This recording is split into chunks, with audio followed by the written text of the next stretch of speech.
एक इच्छाधारी नागिन आसमान में विचरण कर रही थी।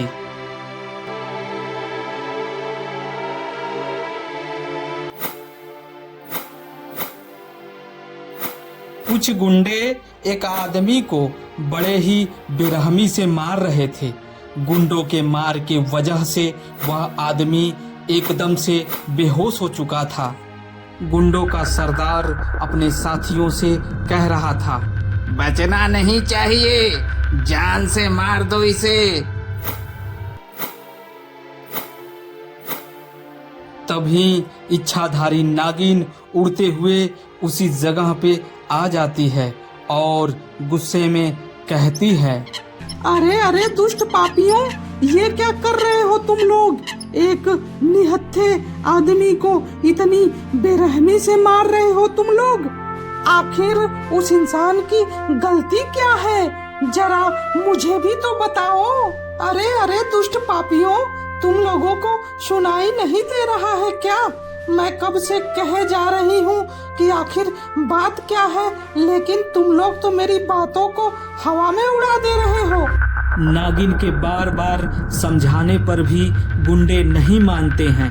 अंत में गुस्सा होकर नागिन अपनी शक्तियों का इस्तेमाल शुरू कर देती है।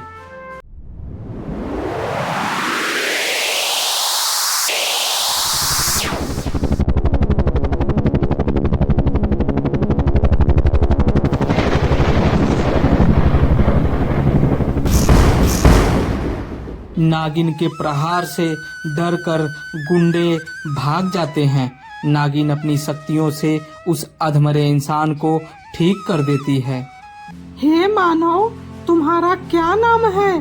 तुम्हें सारे गुंडे मिलकर क्यों मार रहे थे? आखिर तुमने क्या गलती करी थी, मुझे भी तो बताओ। मेरी कोई गलती नहीं है नागरानी, मैं एक गरीब किसान हूँ। मेरा नाम बिरजू है। इन गुंडों ने मेरी खेती के जमीन को मुझसे छीन लिया, मेरे घर में आग लगा दिया। मैंने विरोध किया तो मुझे मारने लगे। अच्छा, तो ये बात है। देखना, भगवान उन दुष्टों को बहुत जल्द सजा देंगे। बिरजू मन ही मन खुश होता है।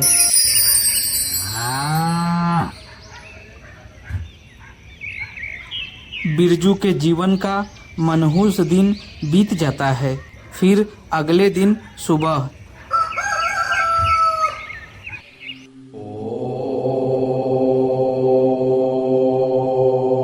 नागरानी अपने मणि को निकालकर सुरक्षित जगह रखकर भगवान भोलेनाथ की पूजा कर रही होती है।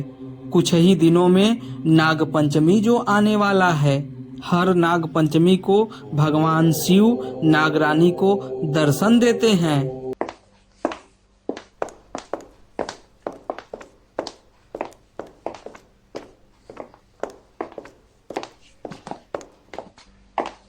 खजाने की तलाश में चारों गुंडे जंगल में जाते हैं। जंगल में भटकते भटकते गुंडे नागरानी के गुफा के पास पहुंच जाते हैं।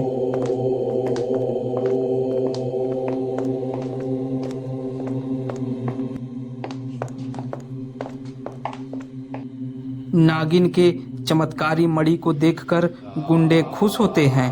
वह चुपके चुपके आपस में बात करते हैं।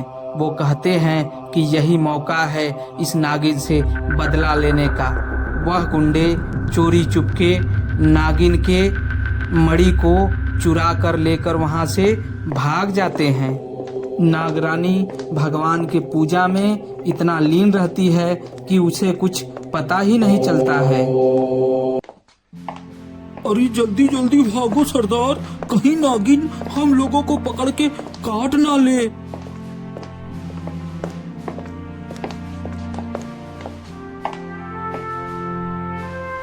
चारों चोर मणि को लेकर तांत्रिक के पास चले जाते हैं। इधर मणि को ना देखकर नागिन रोने लगती है। मणि के दूर होते ही नागरानी की शक्तियां धीरे धीरे खत्म हो जाती हैं और वह एक इच्छाधारी नागिन से साधारण नागिन बन जाती है।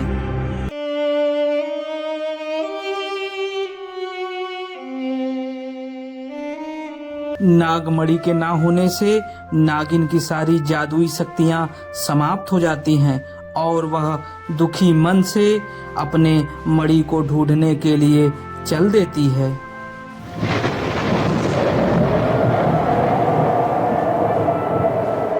नागमणि के शक्तियों से उड़ के जाने वाली नागिन जमीन पे रेंगते हुए जाती है तो उसे कंकड़ पत्थर चुभते हैं, लेकिन अपने मणि को पाने के लिए निरंतर वो आगे बढ़ती रहती है।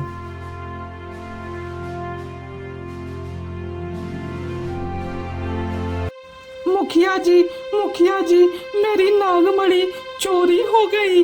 क्या आपने किसी को ले जाते हुए देखा है?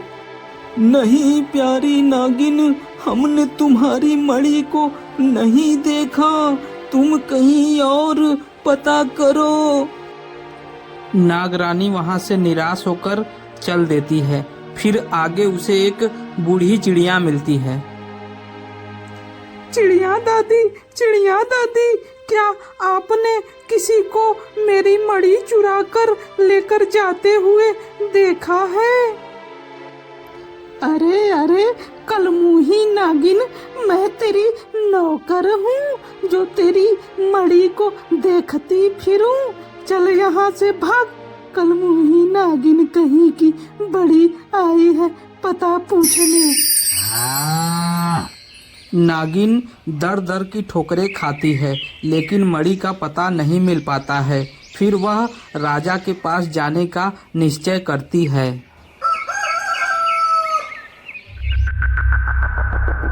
इधर गुंडे मणि ले जाकर तांत्रिक के पास रख देते हैं और कहते हैं, गुरुजी, इस विचित्र मणि के बदले हम लोगों को ढेर सारा खजाना तो मिल जाएगा ना। इधर नागिन राजा के पास आकर सिर झुकाती है। तुच्छ नागिन, राजा के दरबार में क्या मांगने आई हो? मैं तुम्हें दान में क्या दे सकता हूँ? राजा जी, मेरी मणि को किसी ने चुरा लिया है। जब से मेरी मणि गायब हुई है, मेरी शक्ति खत्म हो गई है। आपसे निवेदन है कि आप सैनिक लगवा के मेरी मणि खोजवा दीजिए ना राजा जी। दुष्ट नागिन, मैं तुम्हारे तुच्छ मणि के लिए अपने बहादुर सैनिकों को लगाऊं? उससे अच्छा है कि तलवार से तुम्हारी गर्दन न काट डालूं। घमंडी राजा प्यारी नागिन को दौड़ा लेता है। भागती कहाँ है काली नागिन? आज मैं तुझे काट डालूंगा।